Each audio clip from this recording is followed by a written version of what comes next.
સજાનંદ સ્વામી મહારાજની જય, હરિપ્રસાદ સ્વામી મહારાજની જય જય જય, દાસના દાસ પ્રબોધ જીવન સ્વામીજી મહારાજની જય જય જય, હરિપ્રબોધમ પરિવારની જય જય જય. આજે 26 તારીખ ગુરુહરિ સ્વામીજી જે 26 તારીખ જુલાઈના દિવસ પસંદ કરી સ્વામીજીએ પોતાનો દેહ લીલા સંકેલી. એ આજનો દિવસ આપણા માટે ખરેખર જે સ્મૃતિ દિન એટલે કે આપણે આપણા જીવનને યાદ કરવાનો દિવસ આપણા માટે.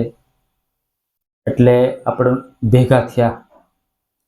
મને એવો વિચાર આવતો હતો કે ગુરુહરિ સ્વામીજી સોમવારના દિવસે વાત કરી હતી, પણ એ દિવસે વરસાદ એટલો બધો ને એટલે પ્રોગ્રામ થશે કે કેમ, સભા થશે કે કેમ એવું. પણ સ્વામીજી કેવી કૃપા આપણા પર કરી કે વરસાદ ખુલી ગયો અને આપણે બધા સૌ ભક્તો ભેગા થયા.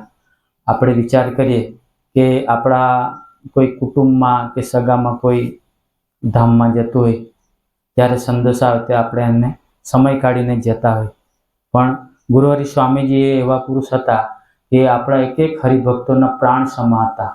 સૌના હૃદયમાં વસેલા એવા ગુરુજી હરિપ્રસાદ સ્વામીજી કે જેના લઈને આપણે આપણા જીવનમાં એ એક એવું ભાથું કે એવું જીવન જીવવાની આપણને શીખ આપી કે જેના લઈને ખરેખર આપણે બધા સુખિયા થયા.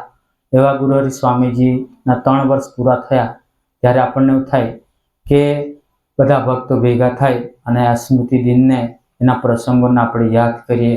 કે ગુરુહરિ જ્યારે સ્વામીજી 26 તારીખે એમની દેહ લીલા સંકેલી અને એનો અગ્નિ સંસ્કાર એ 1 તારીખે, એટલે લગભગ પોતે ગુરુહરિ સ્વામીજી 89 વર્ષની ઉંમરે દેહ લીલા સંકેલી અને દેહ લીલા સંકેલી પછી પણ એમણે અથાગ ભીડો લીધો.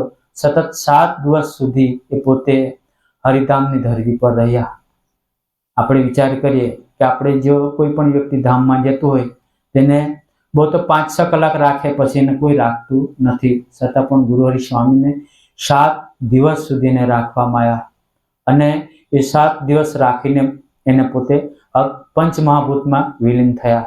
એવા સ્વામીજી અને એના એ જ સ્વરૂપ આપણને પ્રબોધ સ્વામી રૂપે આપણને મળ્યા કે જે ગુરુહરિ સ્વામીના પડછાયા તરીકે રહ્યા, ખૂબ જ છુપા રહ્યા. એટલે કોઈના થકી ઓળખાયા નહીં.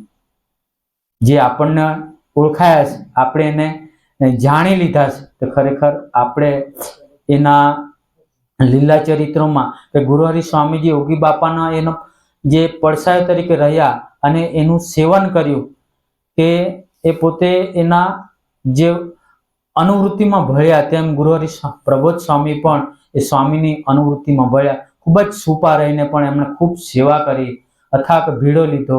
એવા જ ગુરુહરિ સ્વામીજી પ્રબોધ સ્વામીના જે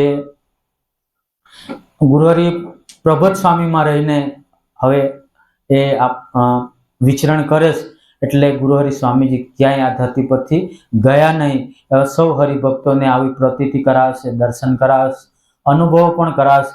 નાના મોટા પ્રસંગો જેમને સ્વપ્નમાં પણ દર્શન આપીને પણ પ્રસંગો કે કોઈક આવા પ્રસંગો આપીને પણ એ ગુરુહરિ સ્વામી આપણને આવી પ્રતીતિ કરાવતા હોય. એવા ગુરુહરિ સ્વામીના ચરણોમાં આપણે શું પ્રાર્થના કરી શકીએ.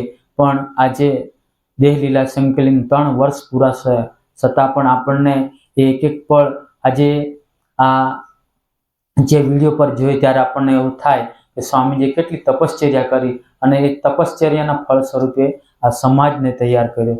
આજે આપણે પ્રબોધ સ્વામીની અનુવૃત્તિમાં બસ એક તું રાજી થા એવા ભાવથી આપણે જીવન જીવીએ અને સ્વામીજીના ભીડા ભક્તિ તરફ જોઈએ ત્યારે આપણને એક વસ્તુ યાદ આવે કે ખરેખર એમના જે વચનમાં આપણે હોમાઈ જઈએ અને સ્વામીજી રાજી થાય એવી ભાવનાથી આપણે જીવન જીવીએ. એ જ પ્રાર્થના સહજાનંદ સ્વામી મહારાજ.